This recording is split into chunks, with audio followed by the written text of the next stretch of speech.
जब जब जीव सरकार के सामने विराजता है उसके भैया जन्म जन्मों के पाप मिट जाते हैं। बोलो सीताराम।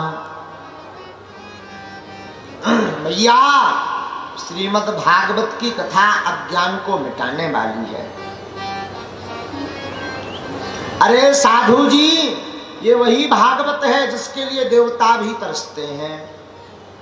जब भागवत की कथा सुखदेव जी ने महाराज परीक्षित को सुनानी प्रारंभ की, सोई उसी वक्त देवता अमृत का कलश लेकर पहुंचे। सुखदेव जी से हाथ जोड़कर बोले, महाराज आप जो ये भागवत रूपी सदग्रंथ इनको सुना रहे हैं, ये आप हमें सुनाइए। तो सुखदेव जी बोले, फिर परीक्षित जी का क्या होगा? बोले, महाराज परीक्षित जी के लिए हम ये अमृत का कलश लेकर के आए हैं, आप ये अमृत का कलश इन्हें पिला दीजिए। तो जो परीक्षित जी को श्राप मिला कि 7वें दिन तक्षक नामक नाग के काटने से मृत्यु होगी, उससे ये बच जाएंगे, क्योंकि अमृत का काम है, वो मरता नहीं है। और हम लोगों को कथा अमृत पिला दीजिए। सुखदेव जी बोले, भाई कथा का सार तो परीक्षित जी के कारण प्रारंभ हुआ, इनसे पूछो। परीक्षित जी आप बताएं, अमृत पिएंगे?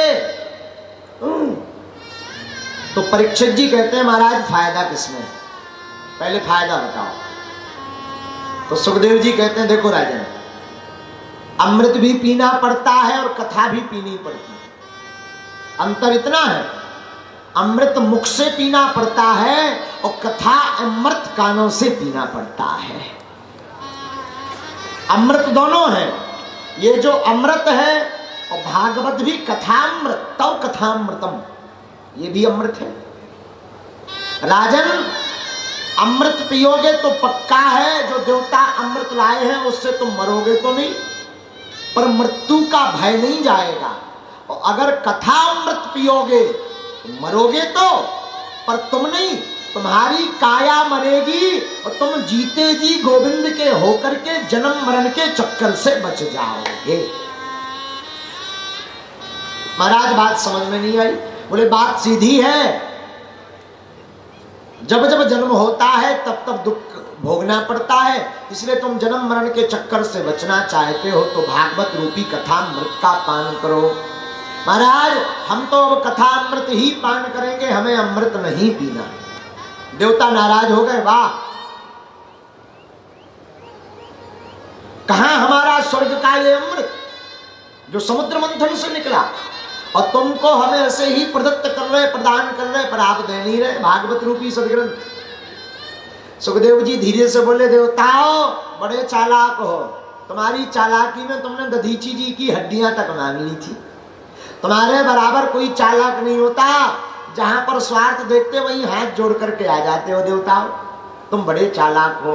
अरे भैया देवताओं तुम अपना अमृत ले जाओ, ये कथा अमृत के सामने तुम्हारा अमृत किसी काम का नहीं है।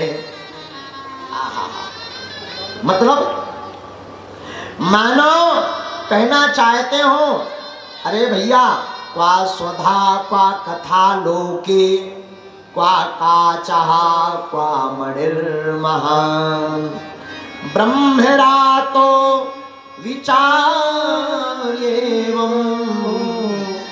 तदा देवं जहासहा।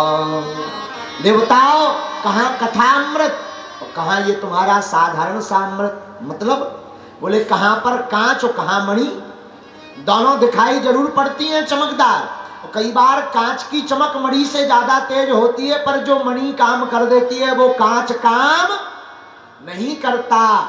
उसी प्रकार सुखदेव जी बोले राजन, जो कथा रूपी मणि काम कर देगी वो देवताओं का अमृत काम आने वाला नहीं है। आहा, देवता भाग गए, भागे भागे देवता ब्रह्मा जी के पास पहुंचे। ब्रह्मा जी के पास नाराज होके बोले वाह, बताओ हमारे अमृत को ठुकरा दिया, ये कितने विचित्र हैं।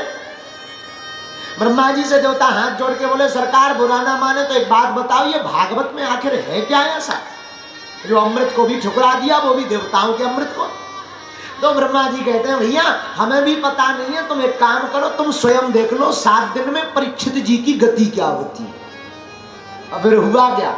अरे वही तो हुआ, 7वें दिन जब देवताओं ने अपनी खुली आंखों से देखा, वाह क्या देखा, परीक्षित जी जीते जी सरकार के धाम को चले गए, जहां बड़े बड़े अरमादिक देवता लाइन लगाए दर्शन के लिए तरसते हैं। और भागवत भगवान की कृपा से परीक्षित जी साक्षात हरि का धाम प्राप्त कर गए। अब तो देवताओं की बुद्धि खराब हो गई। अब तो देवताओं ने मन में विचार किया भैया कुछ भी कहो, भागवत तो बड़ी जय जय है। देवताओं ने सोचा चलो इसको तौल करके देख लेते हैं, इसके मुकाबले में कंपटीशन में कौन सा ग्रंथ है। तो अगर ये भागवत का प्रचार करेंगे तो हम दूसरे नकली प्रोडक्ट का कर देंगे, दूसरा प्रोडक्ट कर देंगे शुरू। और होता है ऐसा, कोई गुरुजी ज्यादा चल रहे हो तो उनके नकली जल्दी निकल आते हैं। हाँ बोले क्या? बोले बागेश्वर वाले महाराज जी मुगदर लिए रहते हैं, इनके मुगदर में जादू है। फिर क्या, दूसरे दिन से वो भी ठोक देते मुगदर। बोले बागेश्वर वाले महाराज जी यज्ञ करवा रहे, हम भी करवाएंगे तो हमारा भी नाम होगा, तो वो भी ठोक देते।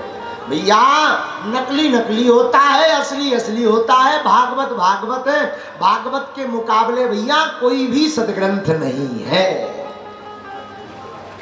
और क्या कहवे, हम तो यही कहते हैं साक्षात श्री ठाकुर जी का रूप ही श्रीमद् भागवत पुराण है। बोलो भागवत भगवान की। अब देवताओं ने क्या किया?